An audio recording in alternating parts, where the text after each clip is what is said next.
ನಮಸ್ಕಾರ ವೀಕ್ಷಕರೇ, ರಾಜ್ಯದಲ್ಲಿ ನಡೀತಾ ಇರುವಂತಹ ಅಶ್ಲೀಲ ಪದ ಬಳಕೆಯ ರಾಜಕಾರಣದ ಕೆಸರೆರೆ ಚಾಟವನ್ನ ನೀವು ನೋಡ್ತಾನೆ ಇರ್ತೀರಾ.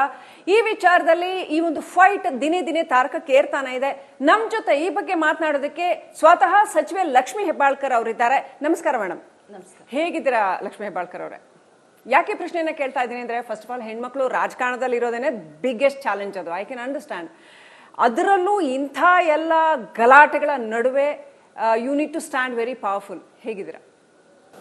ಆ 2 ದಿನ ತುಂಬಾ ಸಂಕಷ್ಟದಲ್ಲಿದ್ದೆ. ಈಗ ಮತ್ತೆ ಯಥಾಸ್ಥಿತಿಗೆ ಬಂದಿದ್ದೀನಿ.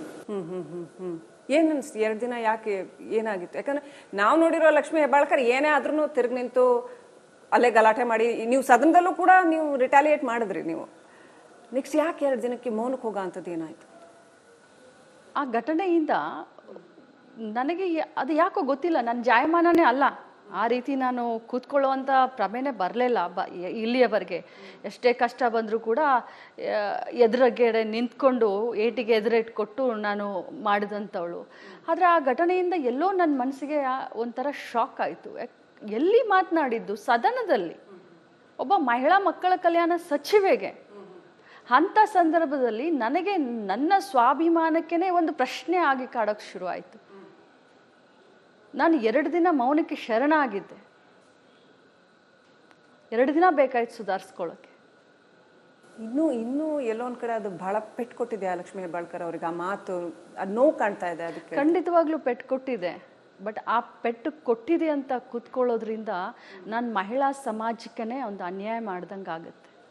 ನನ್ನನ್ನು ನೋಡಿ ಇವತ್ತು ಸಾವಿರಾರು ಜನ ಮಹಿಳೆಯರು ರಾಜಕಾರಣಕ್ಕೆ ನಾವು ಹೋಗಬೇಕು, ನಾವು ದೊಡ್ಡ ಹೆಸರನ್ನ ಮಾಡಬೇಕು, ಸಮಾಜ ಸೇವೆಯನ್ನು ಮಾಡಬೇಕು ಅಂತ ಅಂದ್ಕೊಳ್ತಾ ಇರುವಂಥ ಈ ಸಂದರ್ಭದಲ್ಲಿ ನಾನು ಸುಮ್ಮನೆ ಕೂತ್ಕೊಂಡ್ರೆ ಸರಿ ಅಲ್ಲ. ನನ್ನ ಆತ್ಮ ಗೌರವಕ್ಕೆ, ನನ್ನ ಆತ್ಮ ಸಾಕ್ಷಿಗೆ ನಾನು ವಂಚನೆ ಮಾಡ್ಕೊಳಂಗಾಗುತ್ತೆ. ನಿನ್ನೆ ಮಾಧ್ಯಮದ ಎದುರು ಬಂದಾಗ ಮೊದಲನೇ ವಾಕ್ಯ ನೀವು ಹೇಳಿದ್ದು, ನನ್ನ ಹಾದಿ ಏನು ರೆಡ್ ಕಾರ್ಪೆಟ್ನ ಹಾದಿ ಆಗಿರಲಿಲ್ಲ 26 ವರ್ಷ ಅಂತ. That says A lot. ಏನಾಗಿತ್ತು? ಯಾಕಂಗೆ ಹೇಳಿದ್ರು? 26 ವರ್ಷದ ಹಿಂದಿನ ಕತೆ, ಒಬ್ಬ ಸಾಮಾನ್ಯ ಕಾಂಗ್ರೆಸ್ ಪಕ್ಷದ ಕಾರ್ಯಕರ್ತೆಯಾಗಿ ಮಾರ್ಗ್ರೆಟ್ ಅಲ್ವಾ ಅವರ ಚುನಾವಣೆಯಲ್ಲಿ ಬೂತ್ ಏಜೆಂಟ್ ಆಗಿ ಕೆಲಸವನ್ನು ಮಾಡಿ, ಕಾರವಾರಕ್ಕೆ ಹೋಗಿ ಕೌಂಟಿಂಗ್ ಏಜೆಂಟ್ ಆಗಿ, ಪಾರ್ಲಿಮೆಂಟ್ ಮೆಂಬರ್ನ ಒಂದು ಕೌಂಟಿಂಗ್ ಏಜೆಂಟ್ ಆಗಿ 23ನೇ ವರ್ಷಕ್ಕೆ ನಾನು ಈ ರಾಜಕಾರಣಕ್ಕೆ ಕಾಲಿಟ್ಟೆ. ಒಂದು ಕಾರ್ಯಕರ್ತೆಯಾಗಿ, ಬೂತ್ ಏಜೆಂಟ್ ಆಗಿ, ಕೌಂಟಿಂಗ್ ಏಜೆಂಟ್ ಆಗಿ, ಪಕ್ಷದ ಬ್ಲಾಕ್ ಅಧ್ಯಕ್ಷೆ ಆಗಿ, ಜಿಲ್ಲಾ ಅಧ್ಯಕ್ಷೆ ಆಗಿ, ರಾಜ್ಯದ ಮಹಿಳಾ ಕಾಂಗ್ರೆಸ್ನ ಅಧ್ಯಕ್ಷೆ ಆಗಿ, ಪಕ್ಷದಲ್ಲಿ ವಿವಿಧ ಹುದ್ದೆಗಳನ್ನ ಕೆಲಸ ಮಾಡಿ ಸಂಘಟನೆಯಿಂದ ಮೇಲೆ ಬಂದವಳು. ಏನು ಎಲ್ಲ ಕಡೆನೂ ಏನು ರೆಡ್ ಕಾರ್ಪೆಟ್ ಏನು ಇರಲಿಲ್ಲ ನನಗೆ. ಏನು ಒಂದೇ ದಿನಕ್ಕೆ ಇವತ್ತು ಲಕ್ಷ್ಮೀ ಹೆಬ್ಬಾಳ್ಕರ್ ಅಂತ ಬೆಳಿಲಿಲ್ಲ. ಅನೇಕ ಸನ್ಮಾನಗಳಾಯಿತು, ಅನೇಕ ಅವಮಾನಗಳಾಯಿತು. ಎಲ್ಲನ್ನು ಮೆಟ್ಟಿ ನಿಂತು ನಾನು ಇದಕ್ಕೆ ಬಂದಿದ್ದೀನಿ. 26 ವರ್ಷ ರಾತ್ರೋರಾತ್ರಿ ಬರಲಿಲ್ಲ ನಾನು ರಾಜಕಾರಣ. ಸಂಘರ್ಷದ ಹಾದಿ ಅಂತ ಹೇಳಿದ್ರೆ ನಿಜನೇ, ಅದರಲ್ಲೇನು ಎಕ್ಸಾಗ್ರೇಷನ್ ಏನಿಲ್ಲ. ಯಾಕೆ ಅಷ್ಟು ಸಂಘರ್ಷ? ಏನ್ ಬೇಕಾಗಿತ್ತು ಲಕ್ಷ್ಮೀ ಹೆಬ್ಬಾಳ್ಕರ್ ಅವರಿಗೆ? ಯಾಕೋಸ್ಕರ ಸಂಘರ್ಷದ ಹಾದಿನ ಆಯ್ಕೆ ಮಾಡ್ಕೊಂಡ್ರು? ಮೊದಲೇ ಈ ಸಮಾಜದಲ್ಲಿ, ಪುರುಷ ಪ್ರಧಾನ ಸಮಾಜದಲ್ಲಿ ಮಹಿಳೆ ತನ್ನ ಭವಿಷ್ಯವನ್ನು ರೂಪಿಸ್ಕೊಳ್ತೀನಿ ಅಂತಂದರೆ ಮನೆಯಿಂದನೇ ಸಂಘರ್ಷ ಶುರು ಆಗುತ್ತೆ. ಸಾಹಜಿಕವಾಗಿ ಇದು ರಾಜಕಾರಣದಲ್ಲಿ ಸಂಘರ್ಷ ಅಂತೂ ಖಂಡಿತವಾಗ್ಲೂ ಇರುತ್ತೆ. ರಾಜಕಾರಣದಲ್ಲಿ ನಾವು ಪುರುಷರು 100 ಮೀಟರ್ ಓಡಿದ್ರೆ ಅವರು ಗೋಲ್ಡ್ ಮೆಡಲ್ ತಗೊಳ್ತಾರೆ. ಮಹಿಳೆಯರು 1000 ಮೀಟರ್ ಓಡಬೇಕು. ಎಕ್ಸಾಕ್ಟ್ಲಿ. ನಾವು ನಮ್ಮನ್ನ ಪ್ರೂವ್ ಮಾಡ್ಕೊಳ್ಬೇಕು. ಪುರುಷ ಪ್ರಧಾನ ಸಮಾಜ, ಅದರಲ್ಲೂ ರಾಜಕಾರಣ ಅಂತಂದ್ರೆ ಪುರುಷರೇ ಪ್ರಬಲರು. Muscle power, money power, caste power, everything. But ಅದಕ್ಕೆಲ್ಲದಕ್ಕೂ ಸರಿ ಸಮಾನವಾಗಿ 24 ಗಂಟೆಯಲ್ಲಿ 14 ಗಂಟೆ ರಾಜಕಾರಣಕ್ಕೆ ಕೊಟ್ಟು ಜನರ ಮಧ್ಯದಲ್ಲಿ ಸಂಘರ್ಷ ಮಾಡಿದಾಗ ಜನ ನಮ್ಮನ್ನು ನಾಯಕರು ಅಂತ ಒಪ್ಕೊಳ್ತಾರೆ. ಸೊ ಅದು ಸಂಘರ್ಷ. ಬರೀ ಹೆಣ್ಮಗಳಾದ್ಮೇಲೆ ಹೆಣ್ಮಗಳು ನೋಡಿ ಯಾರು ನಾಯಕರು ಅಂತ ಒಪ್ಕೊಳ್ಳೋದಿಲ್ಲ. ಈ ಸಮಾಜದಲ್ಲಿ ಮಹಿಳೆಯನ್ನ ನಾಯಕಿ ಅಂತ ಒಪ್ಕೊಳ್ಳೋದು ಅಷ್ಟೊಂದು ಸುಲಭ ಏನಲ್ಲ. ನಮಸ್ಕಾರ ವೀಕ್ಷಕರೇ, ರಾಜ್ಯದಲ್ಲಿ ನಡೀತಾ ಇರುವಂತಹ ಅಶ್ಲೀಲ ಪದ ಬಳಕೆಯ ರಾಜಕಾರಣದ ಕೆಸರೆರೆ ಚಾಟವನ್ನ ನೀವು ನೋಡ್ತಾನೆ ಇರ್ತೀರಾ. ಈ ವಿಚಾರದಲ್ಲಿ ಈ ಒಂದು ಫೈಟ್ ದಿನೇ ದಿನೇ ತಾರಕಕ್ಕೆ ಏರ್ತಾನೆ ಇದೆ. ನಮ್ಮ ಜೊತೆ ಈ ಬಗ್ಗೆ ಮಾತನಾಡೋದಕ್ಕೆ ಸ್ವತಃ ಸಚಿವೆ ಲಕ್ಷ್ಮೀ ಹೆಬ್ಬಾಳ್ಕರ್ ಅವರಿದ್ದಾರೆ. ನಮಸ್ಕಾರ ಮೇಡಮ್. ನಮಸ್ಕಾರ. ಹೇಗಿದ್ದೀರಾ ಲಕ್ಷ್ಮೀ ಹೆಬ್ಬಾಳ್ಕರ್ ಅವರೇ?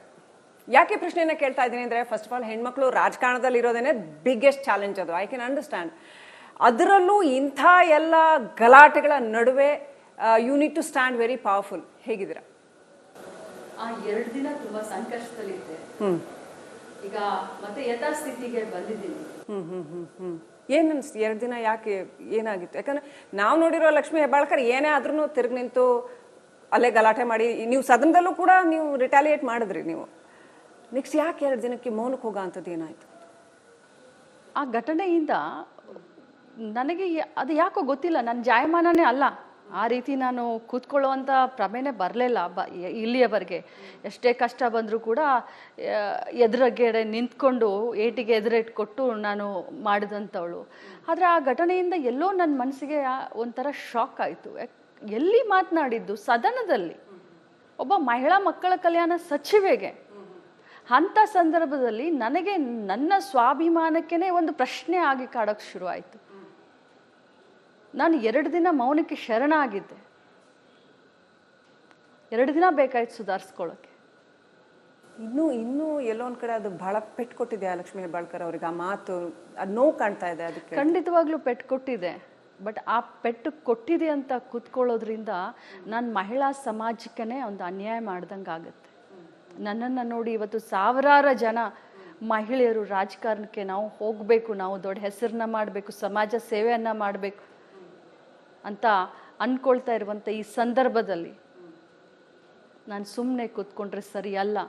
ನನ್ನ ಆತ್ಮ ಗೌರವಕ್ಕೆ, ನನ್ನ ಆತ್ಮ ಸಾಕ್ಷಿಗೆ ನಾನು ವಂಚನೆ ಮಾಡ್ಕೊಳಂಗಾಗುತ್ತೆ. ನಿನ್ನೆ ಮಾಧ್ಯಮದ ಎದುರು ಬಂದಾಗ ಮೊದಲನೇ ವಾಕ್ಯ ನೀವು ಹೇಳಿದ್ದು, ನನ್ನ ಹಾದಿ ಏನು ರೆಡ್ ಕಾರ್ಪೆಟ್ಟಿನ ಹಾದಿ ಆಗಿರಲಿಲ್ಲ 26 ವರ್ಷ ಅಂತ. That says a lot. ಏನಾಗಿತ್ತು? ಯಾಕೆ ಹಂಗೆ ಹೇಳಿದ್ರು?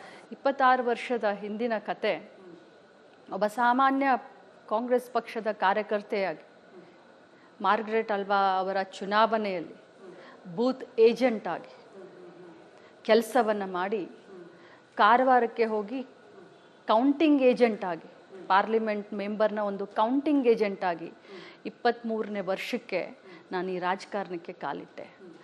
ಒಂದು ಕಾರ್ಯಕರ್ತೆಯಾಗಿ, ಬೂತ್ ಏಜೆಂಟ್ ಆಗಿ, ಕೌಂಟಿಂಗ್ ಏಜೆಂಟ್ ಆಗಿ, ಪಕ್ಷದ ಬ್ಲಾಕ್ ಅಧ್ಯಕ್ಷೆ ಆಗಿ, ಜಿಲ್ಲಾ ಅಧ್ಯಕ್ಷೆ ಆಗಿ, ರಾಜ್ಯದ ಮಹಿಳಾ ಕಾಂಗ್ರೆಸ್ನ ಅಧ್ಯಕ್ಷೆ ಆಗಿ, ಪಕ್ಷದಲ್ಲಿ ವಿವಿಧ ಹುದ್ದೆಗಳನ್ನ ಕೆಲಸ ಮಾಡಿ ಸಂಘಟನೆಯಿಂದ ಮೇಲೆ ಬಂದವಳು.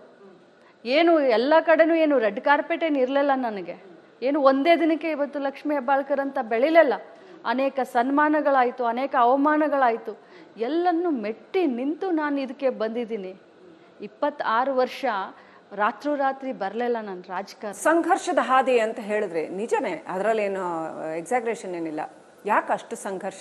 ಏನು ಬೇಕಾಗಿತ್ತು ಲಕ್ಷ್ಮೀ ಹೆಬ್ಬಾಳ್ಕರ್ ಅವರಿಗೆ? ಯಾಕೋಸ್ಕರ ಸಂಘರ್ಷದ ಹಾದಿನ ಆಯ್ಕೆ ಮಾಡ್ಕೊಂಡ್ರು? ಮೊದಲೇ ಈ ಸಮಾಜದಲ್ಲಿ, ಪುರುಷ ಪ್ರಧಾನ ಸಮಾಜದಲ್ಲಿ ಮಹಿಳೆ ತನ್ನ ಭವಿಷ್ಯವನ್ನು ರೂಪಿಸ್ಕೊಳ್ತೀನಿ ಅಂತಂದರೆ ಮನೆಯಿಂದನೇ ಸಂಘರ್ಷ ಶುರು ಆಗುತ್ತೆ. ಸಾಹಜಿಕವಾಗಿ ಇದು ರಾಜಕಾರಣದಲ್ಲಿ ಸಂಘರ್ಷ ಅಂತೂ ಖಂಡಿತವಾಗ್ಲೂ ಇರುತ್ತೆ.